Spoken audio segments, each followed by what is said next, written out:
नौजवान किसान भाइयों को मेरा सलाम, नमस्ते, आदाब, सत श्री अकाल। बेरोज़गार युवकों को भी मेरा सलाम, नमस्ते, सत श्री अकाल, आदाब। मैं कहना चाहूँगा कि आपने कभी सुना होगा कि 2 महीने में 7 लाख रुपए किसानों ने कमाए तरबूज की खेती में। कभी आपने ये न्यूज़ देखी होंगी।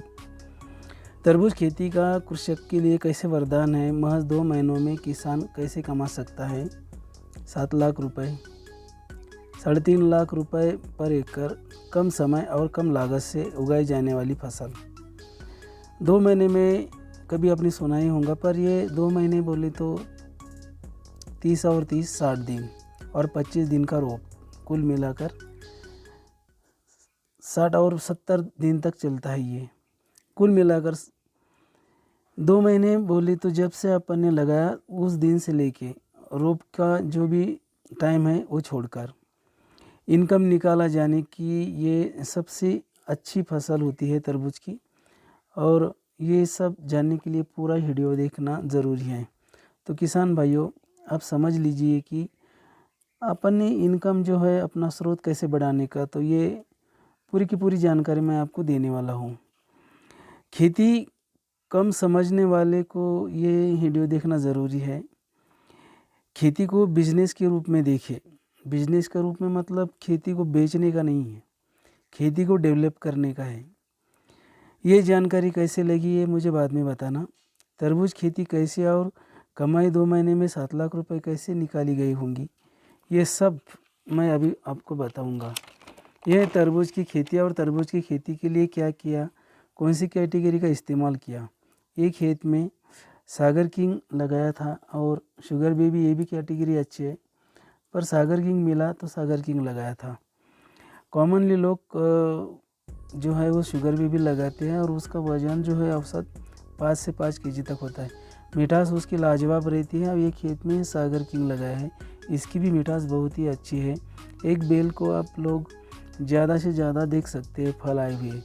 इसी की बुआई फरवरी में की गई थी, पर कुछ लोग नवंबर में भी करते हैं। ज़्यादातर फरवरी से लेके तो मार्च तक करना बहुत ज़रूरी होता है। पहाड़ी क्षेत्र अगर हो तो मार्च से अप्रैल तक।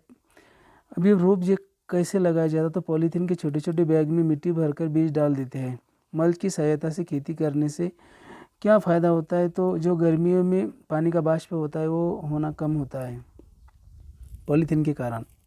मल्च की सहायता से खेती करने से गर्मियों में पानी का वाष्प नहीं होता, और यदि पानी का वाष्प नहीं होता तो वैसे भी पानी की बचत होती है। वैसे तो तरबूज ग्रीष्म ऋतु का फल है, यह बाहर से हरे रंग का होता है परंतु अंदर से लाल और पानी से भरपूर व मीठे होते हैं। शुगर बेबी के और सागर किंग के भी।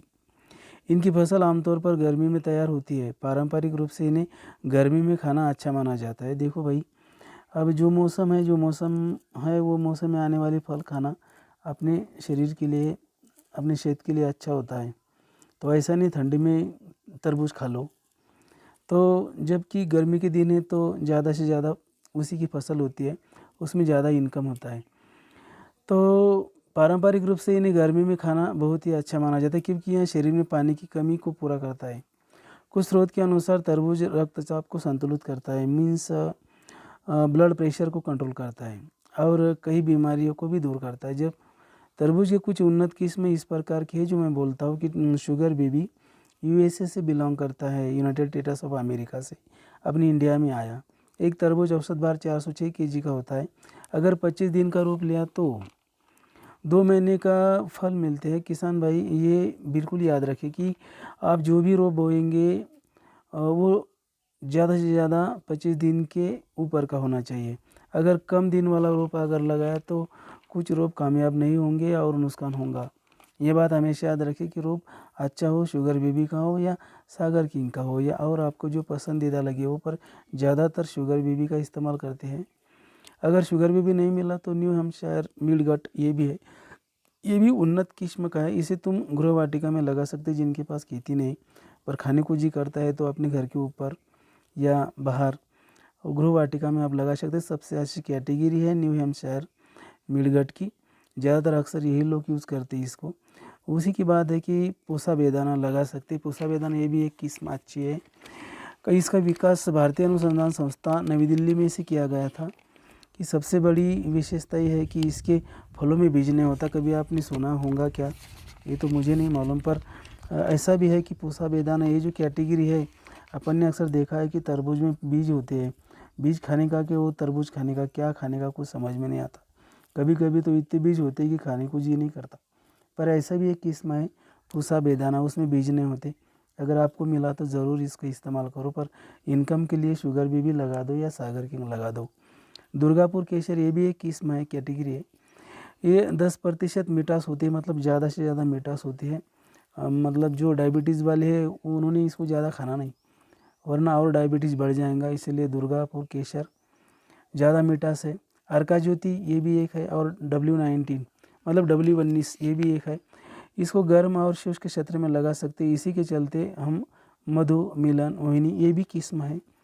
ये देश विदेश में मशहूर है और हम निर्यात करते हैं। तरबूज के लिए रेतीली और रेतीली दोमट भूमि सबसे अच्छी होती है। रेतीली ज़मीन होना है, जैसे कि नहीं रेतीली मिली तो भी हम कहीं पर भी लगा सकते हैं, पर अक्सर ये देखा जाता है कि रेतीली भूमि होना ज़रूरी है। अगर नहीं हुई तो भी कर सकते। ये दिख रहे हैं आप, यहाँ कोई रेतीली ज़मीन नहीं है, फिर भी यहाँ से पानी का निचरा ज़्यादा होता है तो लगाने की कोशिश कर दी वो किसान भैया ने, तो इनकम बहुत निकाला। आप भी निकालो। रेतीली दोमट भूमि सबसे अच्छी होती है और भूमि में गोबर की खाद अच्छी तरह से मिलाना चाहिए। अधिक रेती अगर रही आपके पास, रेतीली ज़मीन रही, तो उसकी ऊपर की जो सतह है वो मिट्टी हटाकर नीचे की मिट्टी को इस्तेमाल करें और सूक्ष्म पद्धति जैसी सिंचाई करें। अपनी तरफ ठिबक सिंचन बोलते हैं, उसका इस्तेमाल करें। पानी की बचत हो सकती है। पानी का बहुत प्रॉब्लम आता है, तो फिर कम पानी में ज़्यादा से ज़्यादा इनकम निकाल सकते हैं आप लोग। सूक्ष्म पद्धति जैसी सिंचाई तकनीकी को चुनो, पानी की बचत होगी। यहाँ तुषार सिंचन करने की ज़रूरत नहीं होती है। ठिबक, सूक्ष्म सिंचन बोले तो ठिबक। मिट्टी हटाकर नीचे की जो मिट्टी होती है उसका इस्तेमाल करें और सूक्ष्म पद्धति जैसी सिंचाई तकनीकों को चुन लीजिए। भाइयों, आप आगे बढ़ सकते हो। सब्सक्राइब करना, लाइक करना, पसंद आए तो शेयर भी करना।